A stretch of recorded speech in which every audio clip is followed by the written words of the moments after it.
बड़बसुल पंचायत स्तरीय आम ओडिशा नवीन ओडिशा सचेतनता शिविर अनुष्ठित। धर्मगढ़ ब्लॉक बड़बसुल ग्राम पंचायत ठारे आम ओडिशा नवीन ओडिशा पंचायत स्तरीय सचेतनता शिविर अनुष्ठित होइतिला। सरपंच मुकुंद सबरଙ୍କ अध्यक्षतार अनुष्ठित ଏହି କାର୍ଯ୍ୟକ୍ରମରେ मुख्य अतिथि भाव धर्मगढ़ ब्लॉक अध्यक्षा बबिता पाटचोसी, सम्मानित अतिथि भाव धर्मगढ़ बीडीओ डॉक्टर हिमांचल माझी, तहसीलदार संजय सामंतराय, ब्लॉक उपाध्यक्षा जुड़ी मेहर, जोन 1 जिला परिषद गोपीनाथ महानंद, जोन 3 जिला परिषद प्रणव भैंसाल, सरपंच संघ सभापति हाथीराम दुर्गा, नायब सरपंच मनोरमा मेहर, खरपत सरपंच बसंत बिहारी, जयंतपुर सरपंच जयंती बाग, बड़फ्रोला समिति सरोज सबर जोगदी प्रथमे ग्रामर इष्टदेवी मां भंडार खरणी प्रतिमूर्ति धूपदीप पुष्पमाल्य अर्पण करथिले।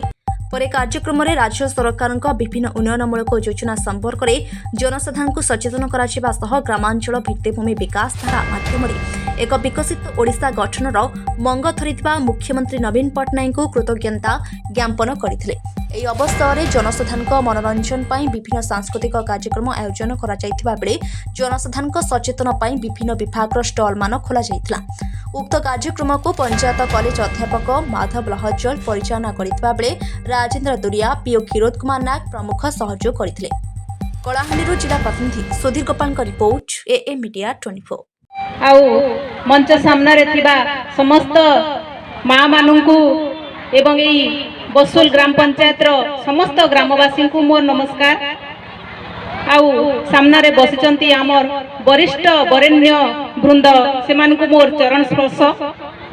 आज आमे समस्ते ए बड़ी गोटे सचेतनता शिविर रे अछु जेनटा कि आमर लगी बहुत उपयोगी। आमर सरकार प्रत्येक ग्राम पंचायत रे ए बड़ी कार्यक्रम सबु अनुष्ठित करूचंती। तो आमे तार उद्देश्य हैला आमर विभिन्न प्रकार सरकारी योजना जेनटा कि आमर पाके आमे जानि नहीं पारु थाई। सरकार हमके जेन जेन सुविधा दीचन आमे से सुविधा केंति किना तार लाभ उठेमा सेटा हैला सरकार कर मुख्य उद्देश्य। तो समस्त मां मान के भाई मान के समस्त को मोर अनुरोध, आपण माने जेन इने बसिचन आमर जे स्टॉल माने करा हिचे समस्ते अछंती सब डिपार्टमेंट रो स्टॉल के जाई किना सरकार केन केन सुविधा हमके देइचन आमे केन सुविधा लाभ पाई पारमु जे जेन फिर हिताधिकारी से जाई किना से तार सुजोग उठन। हमर सरकार कर मुख्य उद्देश्य हला हेटा आमे आग्रो समस्ते सरकार कर योजना विषय रे समस्त को जणा नै थिला। किछि जण जेन योजना के आमे जानि बुझी पारुथिलु से माने का तार लाभ उठौथिलु।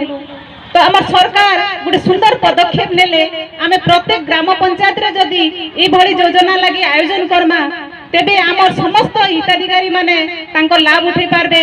आउ समस्त जानि पारबे जे सरकारंकर केन केन सुविधा अछि जेनटा कि आमे आमर लगी उपयोगी अटे।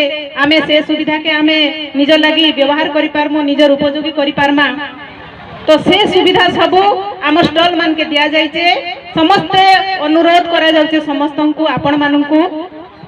आपण माने प्रोग्राम सरला परे जाई किना स्टॉल मान के टिके टिके बुझन जे आमर सरकार आमर लगी केन केन सुविधा करिचन जे आमे से सुविधा आमे केन भली भाबरे आमे पाई पारमा से जिंस सब आमे निजे जानि पारमा।